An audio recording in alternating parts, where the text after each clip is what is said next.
ఓం శాంతి 1-2-2025 మధురమైన పిల్లలు, ఆత్మలైన మీ స్వధర్మం శాంతి, మీ దేశం శాంతిధామం, ఆత్మలైన మీరు శాంతి స్వరూపులు. అందుకే మీరు శాంతిని యాచించలేరు.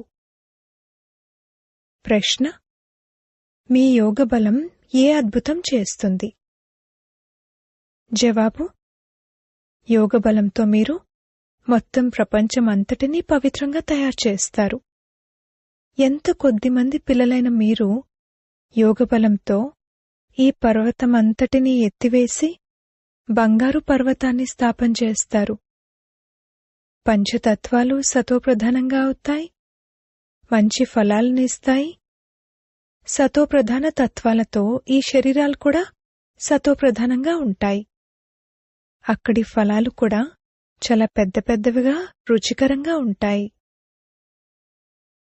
ఓం శాంతి. ఓం శాంతి అని అన్నప్పుడు చాలా సంతోషం కలగాలి.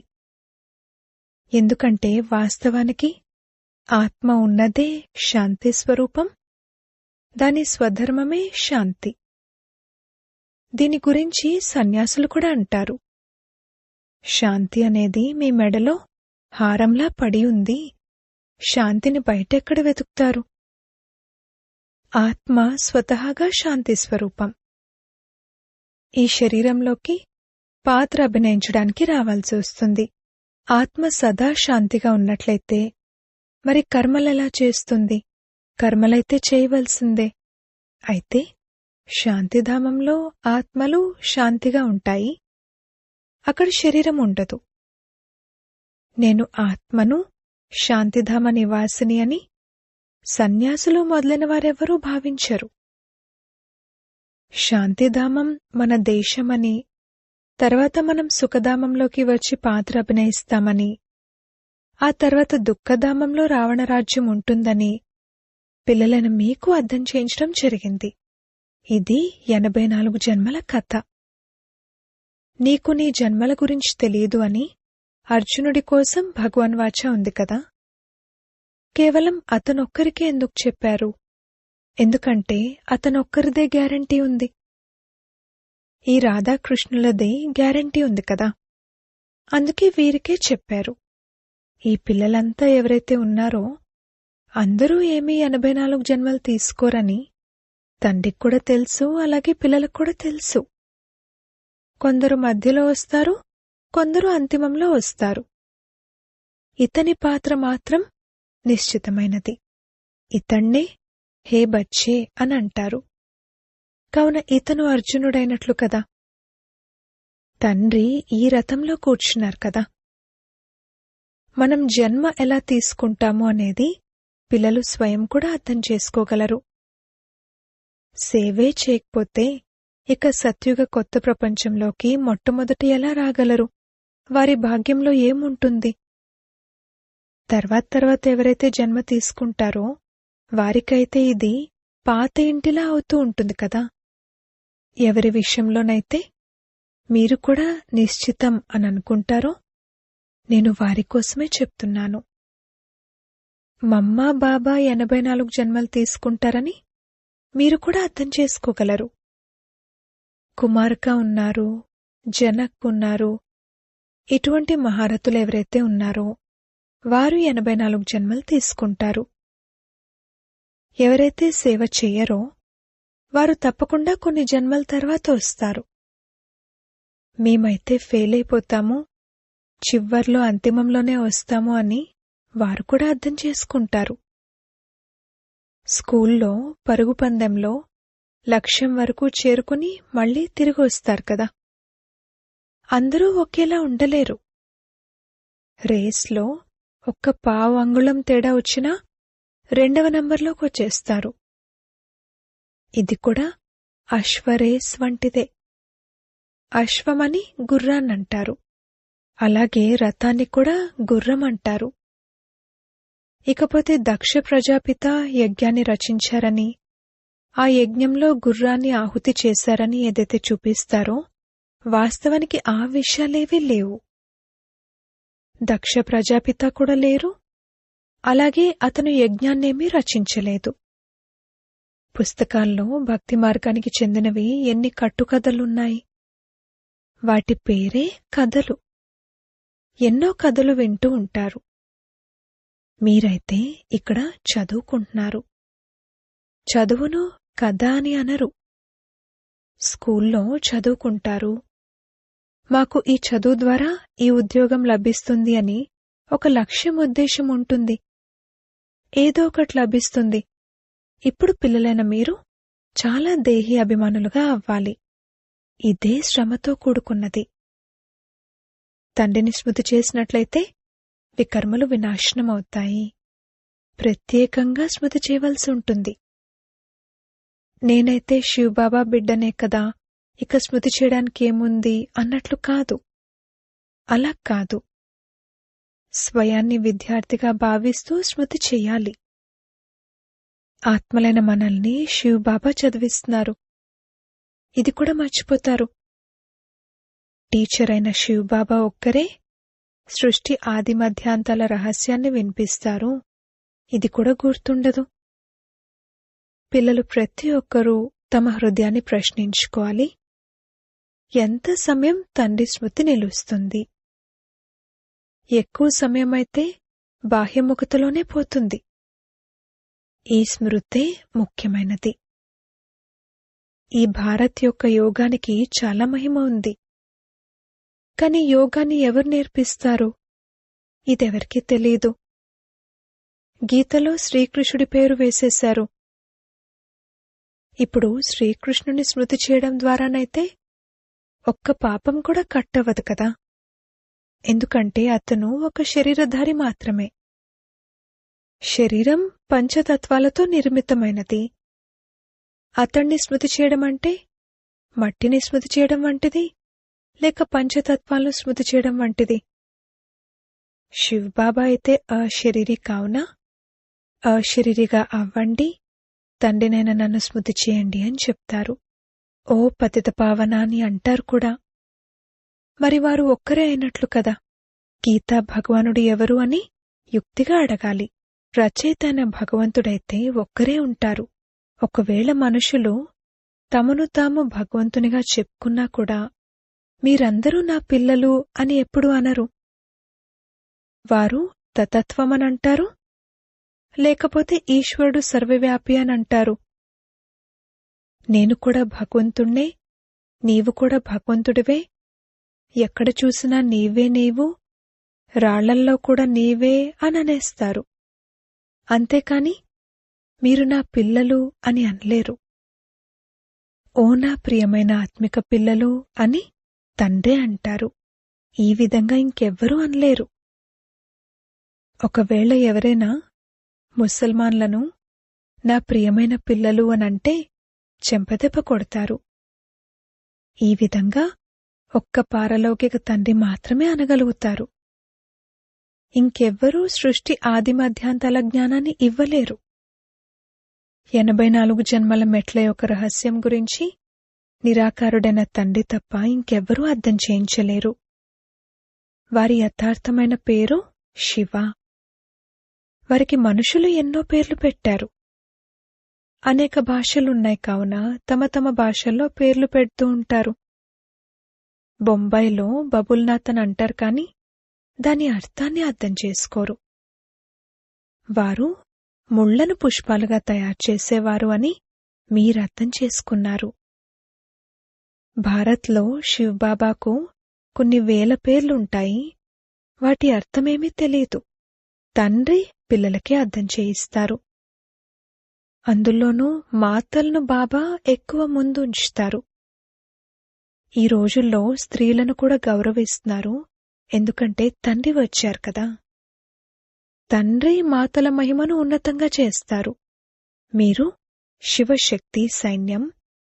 మీకే శివబాబా గురించి తెలుసు. సత్యమైతే ఒక్కటే. సత్యం యొక్క నావ ఊగిసలాడుతుంది కాని ఎప్పుడు మునగదు అని గానం చేయబడుతుంది కూడా. కావున మీరే ఆ సత్యమైన వారు. కొత్త ప్రపంచాన్ని స్థాపన చేస్తున్నారు. మిగిలిన అసత్యమైన నావలన్నీ అంతమైపోతాయి. మీరు కూడా ఇక్కడ రాజ్యమేమి చెయ్యరు. మీరు మరుసటి జన్మలోకి వెళ్లి రాజ్యం చేస్తారు. ఇవి చాలా గుప్తమైన విషయాలు. ఇవి మీకు మాత్రమే తెలుసు. ఈ బాబా దొరుకుండకపోతే ఏమీ తెలిసేది కాదు. ఇప్పుడు తెలుసుకున్నాము. ఇతను యుధిష్ఠరుడు. ఇతను యుద్ధ మైదానంలో పిల్లలను నిలబెడతారు. ఇది అహింసాయుతమైనది. మనుషులు కొట్టుకోవడాన్నే హింస అని అనుకుంటారు. తండ్రి అంటారు, మొట్టమొదటి ముఖ్యమైన హింస కామఖడ్గాన్ని ఉపయోగించడము. అందుకే కామం మహాశత్రు అన్నారు. దీనిపైనే విజయం పొందాలి. ముఖ్యమైన విషయమే కామవికారానికి సంబంధించింది. పతితులు అనగా వికారులు. పతితంగా అయ్యేవారినే వికారులు అంటారు. వారు వికారాల్లోకి వెళ్తారు. క్రోధం చేసేవారిని వీరు వికారులు అని అనరు. క్రోధం కలవారిని క్రోధి అని, లోభం కలవారిని లోభి అని అంటారు. దేవతలను నిర్వికారులు అంటారు. దేవతలు నిర్లోభులు, నిర్మోహులు మరియు నిర్వికారులు. వారెప్పుడూ వికారాల్లోకి వెళ్లరు. వికారాలు లేకుండా పిల్లలెలా పుడతారు అని మిమ్మల్ని అడుగుతారు. మరి దేవతలు నిర్వికారులుగా భావిస్తారు కదా. ఆ ప్రపంచమే నిర్వికారి ప్రపంచం. ద్వాపర కలియుగాలు వికారి ప్రపంచం. స్వయాన్ని వికారులని, దేవతలను నిర్వికారులని అంటారు కదా. ఒకప్పుడు మనం కూడా వికారులమేనని మీకు తెలుసు. ఇప్పుడు వీరిలా నిర్వికారులుగా తయారవుతున్నాము. ఈ లక్ష్మీనారాయణలు కూడా స్మృతి బలంతో ఈ పదవిని పొందారు. మళ్లీ పొందుతున్నారు. మనమే దేవీదేవతలుగా ఉండేవారము.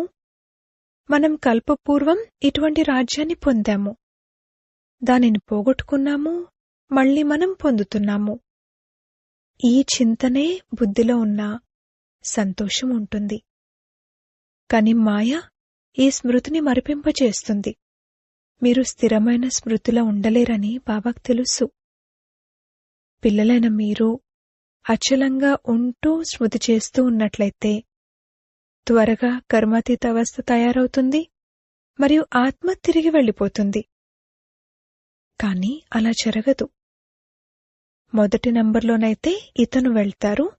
ఆ తర్వాత శివబాబా ఊరేగింపు. వివాహంలో మాతలు మట్టి పాత్రలో జ్యోతి వెలిగించి తీసుకువెళ్తారు కదా. ఇది దానికే గుర్తు. ప్రియుడైన శివబాబా అయితే సదా వెలుగుతూ ఉండే జ్యోతి. వారు మిగిలిన మనందరి జ్యోతులను వెలిగించారు. ఇక్కడ ఈ విషయాన్ని వారు భక్తి మార్గంలోకి తీసుకువెళ్లారు. మీరు యోగ బలంతో మీ జ్యోతిని వెలిగించుకుంటారు. యోగంతో మీరు పవిత్రంగా అవుతారు. జ్ఞానం ద్వారా ధనం లభిస్తుంది. చదువును సంపాదనకు ఆధారం అంటారు కదా. యోగ బలంతో మీరు విశేషంగా భారత్ను మరియు మొత్తం విశ్వమంతటిని పవిత్రంగా తయారు చేస్తారు. ఇందులో కన్యలు చాలా చక్కటి సహాయకులుగా అవ్వగలరు. సేవ చేసి ఉన్నత పదవిని పొందాలి. జీవితాన్ని వర్జతుల్యంగా తయారు చేసుకోవాలి, తక్కువగా కాదు. మాతాపితలను అనుసరించండి అని గానం చేస్తూ ఉంటారు. మాతాపితలను మరియు అనన్యులైన సోదరీ సోదరులను చూడండి. మీకు 2 తండ్రులున్నారు. లౌకిక తండ్రి మరియు పారలౌకిక తండ్రి అని మీరు ప్రదర్శనలో కూడా అర్థం చేయించొచ్చు. వీరిరువురిలో పెద్దెవరు? తప్పకుండా అనంతమైన తండ్రే పెద్దవారు కదా. వారసత్వం వారి నుండే లభించాలి. ఇప్పుడు వారు వారసత్వాన్ని ఇస్తున్నారు. విశ్వానికి యజమానులుగా తయారు చేస్తున్నారు. భగవాన్ వాచ, మీకు రాజయోగాన్ని నేర్పిస్తాను.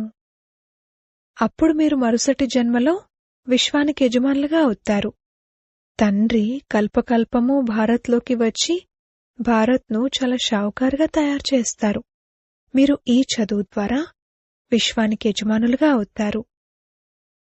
ఆ చదువు ద్వారా ఏం లభిస్తుంది? ఇక్కడైతే మీరు 21 జన్మల కొరకు వజ్రం వలె తయారవుతారు. ఆ చదువుకు ఈ చదువుకు రాత్రికి పగలుకు ఉన్నంత తేడా ఉంది. ఇక్కడ తండ్రి, టీచర్ మరియు గురువు ఒక్కరే. కావున తండ్రి యొక్క వారసత్వాన్ని, టీచర్ యొక్క వారసత్వాన్ని మరియు గురువు యొక్క వారసత్వాన్ని అన్నింటినీ ఇస్తారు. ఇప్పుడు తండ్రి అంటారు, దేహసహితంగా అందర్నీ మర్చిపోవాలి.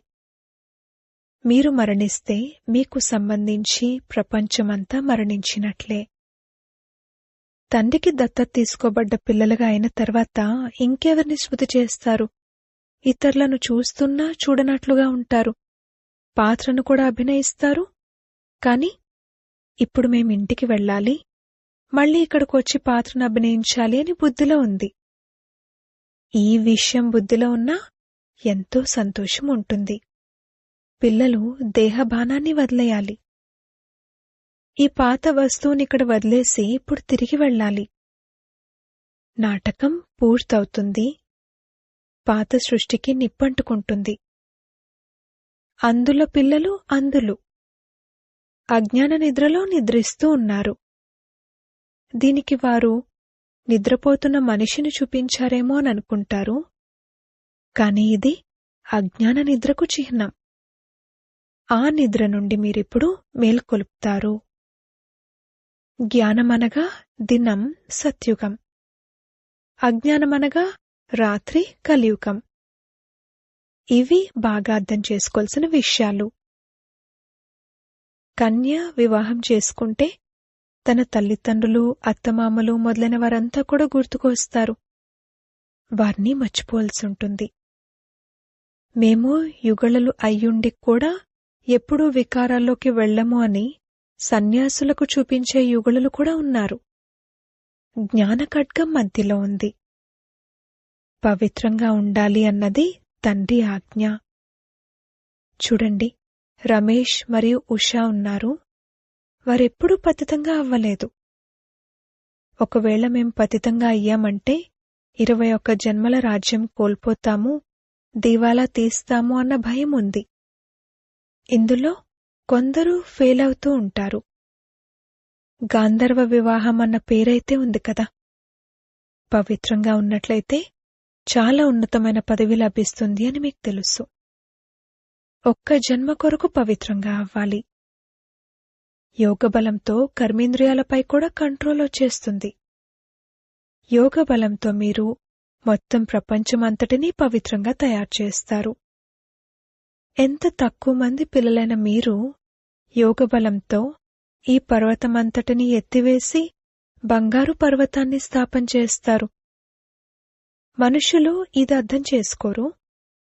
వారు గోవర్ధన పర్వతం చుట్టూ ప్రదక్షిణ చేస్తూ ఉంటారు. తండ్రే వచ్చి మొత్తం ప్రపంచమంతటినీ బంగారు యుగంగా తయారు చేస్తారు. అంతేకాని హిమాలయ పర్వతం బంగారంలా మారిపోతుందని కాదు.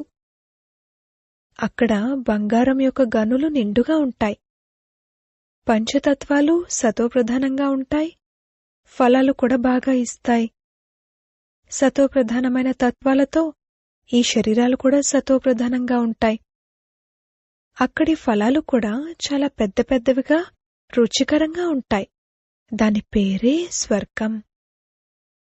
స్వయాన్ని ఆత్మగా భావిస్తూ తండ్రిని స్మృతి చేయడం ద్వారానే వికారాలు వదిలిపోతాయి. దేహాభిమానం రావడం వలన వికారాల చేష్ట జరుగుతుంది. యోగి ఎప్పుడూ వికారాల్లోకి వెళ్లరు. జ్ఞానబలమున్నా యోగిగా లేకపోతే కింద పడిపోతారు. పురుషార్థం గొప్పదా లేక ప్రారబ్ధం గొప్పదా అని అడిగినట్లయితే పురుషార్థమే గొప్పది అని అంటారు. అదేవిధంగా ఈ రెండింటిలో యోగమే గొప్పది అని అంటారు. యోగంతోనే పతితం నుండి పావనంగా అవుతారు. ఇప్పుడు పిల్లలైన మీరైతే మేము అనంతమైన తండ్రి నుండి చదువుకుంటున్నాము అని అంటారు. మనుషుల ద్వారా చదువుకుంటే ఏం లభిస్తుంది? నెలకు ఎంత సంపాదన ఉంటుంది? ఇక్కడ మీరు ఒక్కొక్క రత్నాన్ని ధారణ చేస్తారు. ఇవి లక్షల రూపాయలు విలువ చేస్తాయి. అక్కడ ధనాన్ని లెక్కపెట్టరు. లెక్కలేనంత ధనం ఉంటుంది. అందరికీ తమ తమ పొలాలు మొదలైనవి ఉంటాయి. ఇప్పుడు తండ్రి అంటారు, నేను మీకు రాజయోగాన్ని నేర్పిస్తాను. ఇది మీ లక్ష్యం, ఉద్దేశం.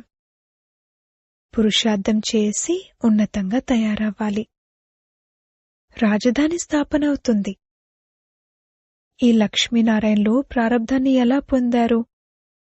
వీరి ప్రారబ్ధాన్ని తెలుసుకుంటే ఇక ఇంకేం కావాలి? ప్రతి కల్పము 5000 సంవత్సరాల తర్వాత తండ్రి వస్తారని, వచ్చి భారత్ను స్వర్గంగా తయారు చేస్తారని ఇప్పుడు మీకు తెలుసు. కావున పిల్లలకు సేవ చేయాలి అన్న ఉల్లాసం ఉండాలి. ఎప్పటి వరకైతే ఎవరికీ దారి తెలియజేయమో అప్పటి వరకు భోజనం చేయము అని ఇంతటి ఉల్లాస ఉత్సాహాలున్నట్లయితే ఉన్నత పదవిని పొందగలరు. అచ్చా, మధురాతి మధురమైన సిక్కిలదే పిల్లలకు మాతాపిత బాప్దాదాల ప్రియ స్మృతులు మరియు గుడ్ మార్నింగ్. ఆత్మిక పిల్లలకు ఆత్మిక తండ్రి నమస్తే. ధారణ కొరకు ముఖ్య సారము. మొదటి పాయింట్, ఈశ్వరీయ సేవ చేస్తూ మీ జీవితాన్ని 21 జన్మల కొరకు వజ్రం వలె తయారు చేసుకోవాలి. మాతాపితలను మరియు అనన్యులైన సోదరీ సోదరులనే అనుసరించాలి. రెండవ పాయింట్, కర్మాతీత అవస్థను తయారు చేసుకునేందుకు దేహసహితంగా అందర్నీ మర్చిపోవాలి. మీ స్మృతిని అచలంగా మరియు స్థిరంగా తయారు చేసుకోవాలి. దేవతల వలె నిర్లోభులుగా, నిర్మోహులుగా, నిర్వికారులుగా అవ్వాలి. వరదానము. తపిస్తున్న ఆత్మలకు ఒక్క క్షణంలో గతి సద్గతుల్నిచ్చే మాస్టర్ దాతా భవ. ఏ విధంగా స్థూలమైన సీజన్ కోసం ఏర్పాట్లు చేస్తారో, ఎవరికి ఇబ్బంది కలగకూడదని, సమయం వృధా కాకూడదని సేవాదారులను, సామాగ్రిని అన్నింటినీ సిద్ధం చేస్తారో, అలాగే ఇప్పుడు సర్వాత్మల గతి సద్గతిని చేసే అంతిమ సీజన్ రాబోతుంది. తపిస్తున్న ఆత్మలకు క్యూలో నిలబెట్టే కష్టమివ్వకండి. వారు వస్తూ ఉండాలి మరియు తీసుకుంటూ ఉండాలి. దీనికోసం ఎవరు రెడీగా అవ్వండి. పురుషార్థి జీవితంలో ఉండడం కంటే కూడా ఉన్నతంగా ఇప్పుడు దాతా స్వరూపపు స్థితిలో ఉండండి. ప్రతి సంకల్పంలో, ప్రతి క్షణంలో మాస్టర్ దాతాగా ఉంటూ వెళ్ళండి. స్లోగన్. ప్రభువును బుద్ధిలో హాజరుగా ఉంచుకున్నట్లయితే సర్వప్రాప్తులు చిత్తం ప్రభు అంటూ హాజరవుతాయి. అవ్యక్త సూచనలు. ఏకాంత ప్రియులుగా అవ్వండి. ఏకతను మరియు ఏకాగ్రతను అలవర్చుకోండి. ఏకతతో పాటు ఏకాంత ప్రియులుగా అవ్వాలి. ఎవరికైతే అనేక వైపుల నుండి బుద్ధియోగం తెగిపోయి ఉంటుందో మరియు ఒక్కరికే ప్రియులుగా ఉంటారో వారే ఏకాంత ప్రియులు. ఒక్కరికే ప్రియులుగా ఉన్న కారణంగా ఒక్కరి స్మృతిలోనే ఉండగలరు. ఏకాంత ప్రియులు అనగా ఒక్కరు తప్ప మరెవ్వరూ లేరు. సర్వ సంబంధాలను, సర్వ ఆనందాలను ఒక్కరి నుండి తీసుకునేవారే ఏకాంత ప్రియులుగా అవ్వగలరు. ఓం శాంతి.